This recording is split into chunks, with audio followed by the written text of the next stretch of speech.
বিহানের kidnapping এর পেছনে কমলেশ চৌধুরী, অভিজ্ঞান দত্ত ও মুক্তির চাল আছে জানতে পেরে মোনালিসা ও কম্পাস হাত মেলায়। হ্যাঁ বন্ধুরা, এমনটাই দেখা যাবে। বিস্তারিত জানতে ভিডিওটিতে লাইক দিয়ে চ্যানেলটি সাবস্ক্রাইব করে শুরু থেকে শেষ অবধি দেখতে থাকো। গল্পের শুরুতেই দেখা যাবে বিহান নিজের হাতের বাঁধন খোলার চেষ্টা করছে। একটা কাচের টুকরো দিয়ে নিজের হাতের বাঁধনটা কাটার চেষ্টা করে। এরপরে দেখা যায় শেষ মুহূর্তে গিয়ে বিহান নিজের নিজের কাজে কাজে সফল হয়। এরপরে নিজের হাতের বাঁধনটা খুলে দিলে তখনই বিহান পায়ের বাঁধন খুলতে যাবে। ঠিক তখনই তখনই দেখা যায় বিহান নিজের পায়ের বাঁধনটা খুলতে থাকে। এরপরে দেখা যায় বিহান ভাবতে থাকে যে করেই হোক আমাকে এখান থেকে বেরোতে হবে, আমি জানি না বাড়িতে কি হচ্ছে। এরপরে যখনই মুখের বাঁধন ও চোখের বাঁধন খুলতে যাবে ঠিক তখনই একটি লোক এসে বিহানের মাথায় রিভলভার ধরে আর বলতে থাকে, একদম চালাকি করার চেষ্টা করবি না, বাড়াবাড়ি করবি তো এখানেই শুট করে দেব। এদিকে দেখা যায় কম্পাস কাঁদতে কাঁদতে নিজের ঘরে আসে। নিজের ঘরে এসে দরজা বন্ধ করে দিয়ে চিৎকার করে কাঁদতে থাকে আর বলতে থাকে, এটা তো হবার ছিল না। আমি তো বিহান স্যারকে এভাবে হারাতে চাইনি, আমি তো চেয়েছিলাম বিহান স্যার যেন সারাটা জীবন আমার কাছে থেকে যায়। এই বলেই বিহানের স্মৃতিগুলো মনে করতে থাকে। বিহান বিহান যখন কম্পাসের কাছে এসেছিল, কম্পাসের সঙ্গে কথা বলেছিল, সব কথা মনে করতে থাকে। কম্পাস মনে করতে থাকে আর চিৎকার করে কাঁদতে থাকে আর বলতে থাকে, এটা হবার ছিল না, এটা কেন হলো? আমি তো ওনাকে ভালোবাসি, তবে উনি কেন আমাকে এভাবে ছেড়ে গেল? উনি উনি এটা কি করে করতে পারলো? এরপরে দেখা যায় কম্পাস বালিশ নিয়ে বিছানায় শুয়ে পড়ে। বিছানায় শুয়ে শুয়ে কাঁদতে থাকে আর বিহানের স্মৃতিগুলো মনে করতে থাকে। বিহান এখন কোথায় কেউ জানে না। কম্পাস বলতে থাকে, আমি আমি আপনাকে খুঁজে বের করবো, আপনি যেখানেই থাকুন না কেন আপনাকে আমি অবশ্যই খুঁজে নিয়ে আসবো। আপনি তো বলেছিলেন যখন আপনি হারিয়ে যাবেন আমি আপনাকে খুঁজবো কিনা। অবশ্যই খুঁজবো, অবশ্যই খুঁজবো, কেন খুঁজবো না? আপনি তো আমার সব, আপনাকে ছাড়া তো আমার কিচ্ছু নেই। আপনি, বাবা মা, মা, এরাই তো আমার সব। তাছাড়া তো আমার আমার আর কিছু নেই, পরিবারটাই আমার সব। আমি আপনাকে ছাড়া বাঁচতে পারবো না। এরপরে দেখা যায় হঠাৎই আচমকা কম্পাসের ফোন বেজে ওঠে। তখনই ফোন রিসিভ করতেই ওপাশ থেকে বড়বাবু বলতে থাকে, আপনি কি কম্পাস ভৌমিক? তখনই কম্পাস বলতে থাকে, হ্যাঁ কেন? অফিসার বলতে থাকে, আসলে আপনাকে একটা দরকারে ফোন করেছিলাম। তখনই কম্পাস বলতে থাকে, আপনারা কি বিহান স্যারের কোনো খোঁজ পেলেন? বিহান স্যার এখন কোথায়? কোনো কিছু জানতে পারলেন নাকি নাকি এমনিতেই ফোন করেছেন? তখনই অফিসার বলতে থাকে, আসলে ভেঙে পড়বেন না, একটা কথা বলার ছিল যে আপনাদের মর্গে আসতে হবে। এই কথা শুনে কান্নায় ভেঙে পড়ে কম্পাস। কম্পাস বলতে থাকে, এটা আমি মেনে নিতে পারবো না, কিছুতেই মেনে নিতে পারবো না, বিহান স্যারের কিচ্ছু হতে পারে না। এরপরে দেখা যায় কিঞ্জল ও রশ্মিকাকে সঙ্গে নিয়ে মর্গে আসে কম্পাস। কিঞ্জল আগে ঢুকে বলতে থাকে, কম্পাস ভেতরে এসো মা, একদম ভেঙে পড়বে না, আমরা জানি আমাদের বিহানের কিচ্ছু হতে পারে না, এটা বিহান হতেই পারে না, তুমি আগে দেখো, তারপরে তারপরে না হয় আমরা বুঝবো। এরপরে দেখা যায় কম্পাস বলতে থাকে, কেন আমরা দেখবো, কেন দেখবো, আমরা এরকম কেন আচমকা করবো বলো তো কাকুমণি? আমার বিশ্বাস হয় না যে বিহান স্যারের কিছু হয়েছে, বিহান স্যারের কিচ্ছু হতে পারে না। ওনারা বলছেন একটা অ্যাক্সিডেন্ট, কিন্তু কিন্তু বিহান স্যার তো নিজ ইচ্ছায় বেরোয়নি, নিজ ইচ্ছায় বেরোলেই না তো অ্যাক্সিডেন্ট হবে, তাই না? ওকে তো কেউ নিয়ে গেছে, বড় মানুষ সময় সমান ডাস্টবিনে করে ওকে নিয়ে যাওয়া হয়েছে। তবে তবে অ্যাক্সিডেন্ট কেস কি করে হতে পারে? তখনই অফিসার বলতে থাকে, আমরা শিওর দিয়ে বলছি না, আসলে আসলে ওরকম লাগছে তো তাই বললাম, আপনারা যদি দেখে বলতে পারেন যে সত্যি এটা বিহান নাকি অন্য কেউ। তখনই কম্পাস বলতে থাকে, আমি জানি ওটা বিহান স্যার হতেই পারে না। তখনই কিঞ্জল বলতে থাকে, যখন তোমার বিশ্বাস আছে তবে তবে এইটা উঠিয়ে দেখো না কম্পাস, দেখো, যদি বিহান না হয় তবে তো আমরাও খুশি, তাই না? আর যদি বিহান হয় সেটা তো আমাদের মেনে নিতে হবে। এরপরে দেখা যায় ভিতরে প্রবেশ করে কম্পাস ও রশ্মিকা। সঙ্গে থাকে কিঞ্জল বলতে থাকে, একদম ভয় পাবে না, ভয় পেলে চলবে না, তুমি তো লড়াকু মেয়ে, তুমি তো সাহসী মেয়ে, তাই না?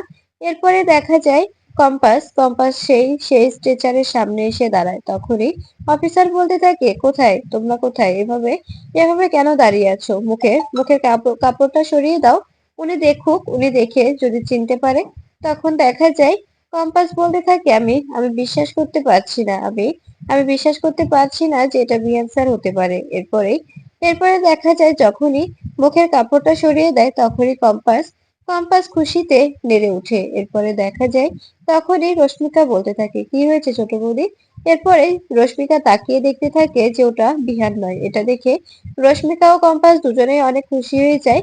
তখনই কম্পাস রশ্মিকাকে জড়িয়ে ধরে কাঁদতে থাকে আর বলতে থাকে, আমি বলেছিলাম না তোমার শ্রদ্ধা ভাইয়ের কিছু হতে পারে না, তোমার শ্রদ্ধা ভাই একদম ঠিকঠাক থাকবে। তখনই রশ্মিকা বলতে থাকে, একদম ঠিক বলেছো ছোট বৌদি, শ্রদ্ধা ভাই একদম ঠিকঠাক আছে, শ্রদ্ধা ভাইয়ের কিছু হতে পারে না, শ্রদ্ধা ভাইয়ের কিছু আমরা হতেই দেব না। এরপরে দেখা যায় এদিকে সেই গুন্ডাগুলো বিহানকে হুমকি দিতে থাকে, তুই যদি চুপচাপ যেভাবে রাখা হয়েছে এভাবে থেকে যাস তবে তবে কারোর কোনো ক্ষতি হবে না, আর যদি কিছু করার চেষ্টা করিস তবে তোর ফ্যামিলির কি হতে পারে তোর কোনো ধারণা নেই। এ কথা শুনে বিহান ভয় পেয়ে যায়। বিহান বলতে থাকে, কেন করছেন এমন? এভাবে এভাবে আমাকে কেন আটকে রেখেছেন? কে বলেছে? কার হয়ে কাজ করছেন আপনারা?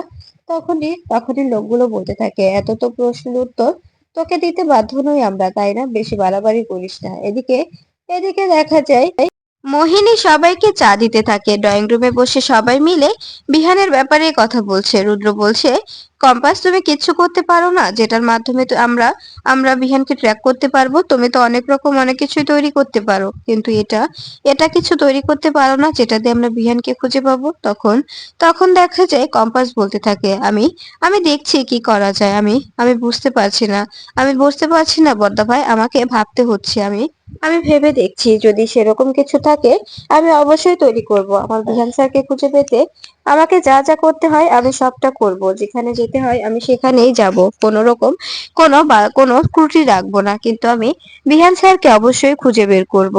এরপরে পৃথা বলতে থাকে, কম্পাস, আমরা জানি তুমি যদি চেষ্টা করো তুমি অবশ্যই খুঁজে বের করতে পারবে, তাই বলছি মা, আমাদের ছেলেটাকে আমাদের বুকে ফিরিয়ে দাও, আমাদের ছেলেটা কিভাবে হারিয়ে যেতে দিও না। আমরা জানি তুমি যদি ইচ্ছে করো, চেষ্টা করো, যেখান থেকে হোক, পাতাল থেকে হলেও তুমি বিহানকে খুঁজে বের করে আনবে।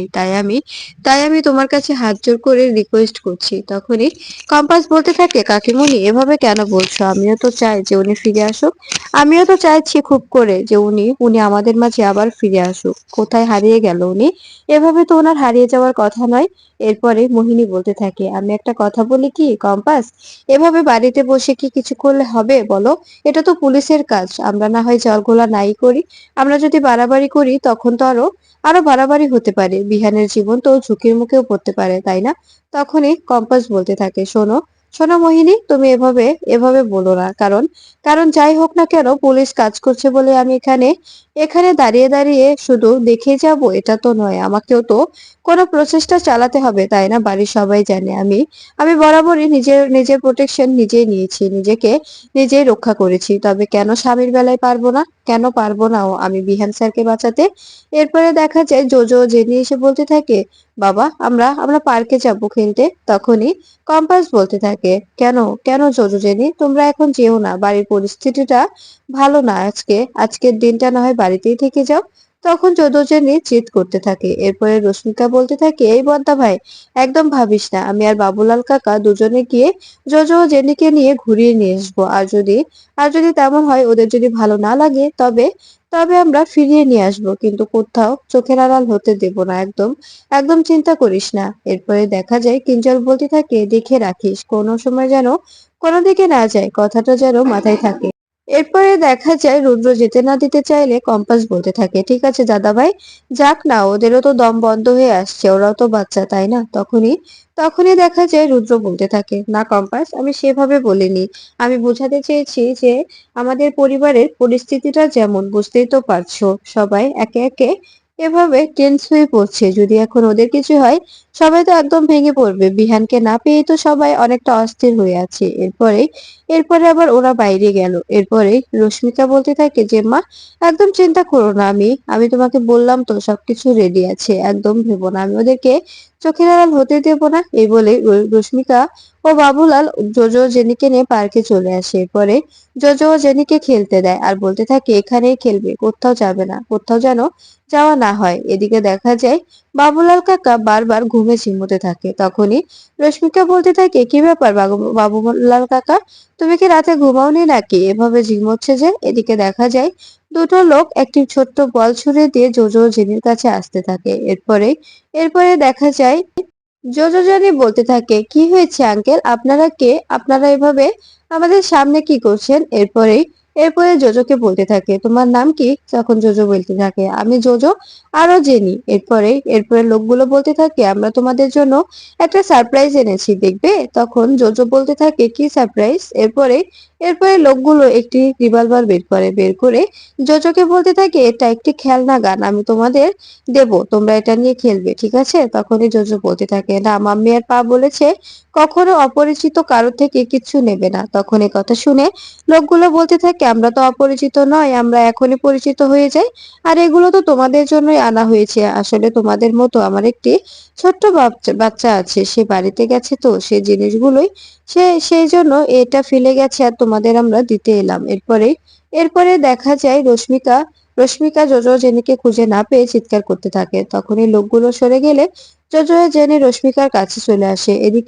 এদিকে দেখা যায় কম্পাস একটি চশমার দোকানে ফোন করেছে। চশমার দোকানে ফোন করে জানতে চাইছে যে চশমাটা বিহান চৌধুরী অর্ডার করেছিলেন, সে চশমাটা কি বিহান চৌধুরীর কাছে এসেছে কিনা। এরপরে দেখা যায় যখনই শুনতে পায় যে সেই চশমাটা বিহানের কাছে আছে, তখনই খুশি হয়ে যায় কম্পাস। এরপরেই ঋতুজা বলতে থাকে, তুই সত্যি বলছিস কম্পাস, তুই আমার ছেলেটাকে আমার কাছে ফিরিয়ে দিতে পারবি? তখনই কম্পাস বলতে থাকে, হ্যাঁ মা, এটা কোনো সাধারণ সাধারণ চশমা নয়, এই চশমাটা আমার ডিজাইন করা, এর মধ্যে একটি ছোট্ট ট্র্যাকার সেট করা আছে, যেটার মাধ্যমে আমি বিহান স্যারকে খুঁজে পাবো, আর যে কিনা ওই চশমাতে হাত দেবে তাকেও আমি ধরতে পারবো এখান থেকে। এরপরে দেখা যায় এই কথা শুনে তখনই কিঞ্জল বলতে থাকে, কম্পাস, তুমি সত্যি বলছো তুমি আমাদের বিহানকে খুঁজে বের করবে? তখনই রুদ্র বলতে থাকে, আমি জানতাম কম্পাসের দ্বারা সবকিছু সম্ভব। এদিকে মোহিনী আড়াল থেকে সবটা শুনতে থাকলে অরিন বলতে থাকে, এখানে দাঁড়িয়ে দাঁড়িয়ে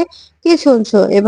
এবার বাড়িতে অনেক ক্রাইসিসই চলছে, তুমি যদি এর মাঝখানে ওদের একটু সময় দাও, ওদের একটু সাপোর্ট করো, দেখবে তোমাকে ওরা ভালোবেসে ফেলেছে। তাই বলছি ওদেরকে একটু সাপোর্ট করো। এরপরে দেখা যায় রুদ্র বলতে থাকে যে, কাকুমণি, এখনো তো জোজোয় জেরি বাড়ি ফিরলো না, আমার তো প্রচন্ড ভয় হচ্ছে, বুঝতে পারছো, আমার সব সময় কেমন যেন ভয় ভয় লাগে। এরপরে অরেন বলতে থাকে, কি হলো মোহিনী, কথা বলছো না যে, বলবে না সরি? তখনই মোহিনী বলতে থাকে, হ্যাঁ হ্যাঁ, অবশ্যই অবশ্যই, কেন নয়।